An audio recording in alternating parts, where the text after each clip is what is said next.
മഞ്ചേരി നറുകരയിൽ കഞ്ചാവുമായി പിടിയിലായത് കഞ്ചാവ് മൊത്തക്കച്ചവടക്കാർ. സ്വകാര്യ ലോഡ്ജിന്റെ 10 മുറികൾ ഒന്നിച്ച് വാടകയ്ക്കെടുത്താണ് കഞ്ചാവ് കച്ചവടം നടത്തിയിരുന്നത്. കേസിൽ ഇനിയും പ്രതികൾ പിടിയിലാകാനുണ്ടെന്ന് എക്സൈസ് അറിയിച്ചു. ആദ്യം 20 കിലോ കഞ്ചാവും പിന്നീട് നടത്തിയ അന്വേഷണത്തിൽ വീണ്ടും 20 കിലോയും അടക്കം 40 കിലോ കഞ്ചാവാണ് പിടിച്ചെടുത്തത്.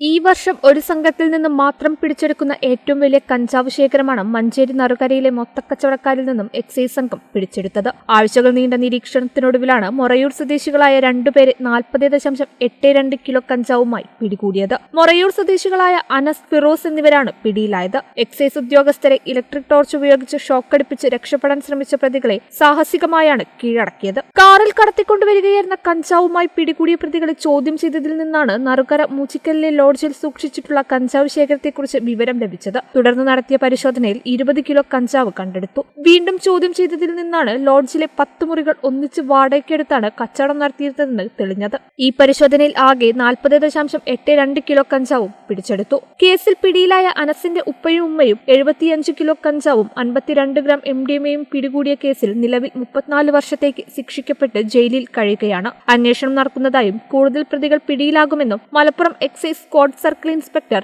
നൌഫൽ പറഞ്ഞു. മലപ്പുറം എക്സൈസ് സ്പെഷ്യൽ സ്ക്വാഡും മലപ്പുറം എക്സൈസ് ഇന്റലിജൻസ് ബ്യൂറോയും എക്സൈസ് കമ്മീഷണറുടെ ഉത്തരമേഖലാ സ്ക്വാഡും സംയുക്തമായാണ് പരിശോധന നടത്തിയത്. സർക്കിൾ ഇൻസ്പെക്ടർമാരായ N Noufal, PK Muhammad Shafeeq, excise inspector T Shijumon, AEI-മാരായ Abdul Wahab, Asif Iqbal, O Abdul Nasar, K Pradeep Kumar, preventive officer K Arunkumar തുടങ്ങിയവരടങ്ങിയ സംഘമാണ് പ്രതികളെ അറസ്റ്റ് ചെയ്തത്. കേരള വിഷൻ, കൊണ്ടോട്ടി.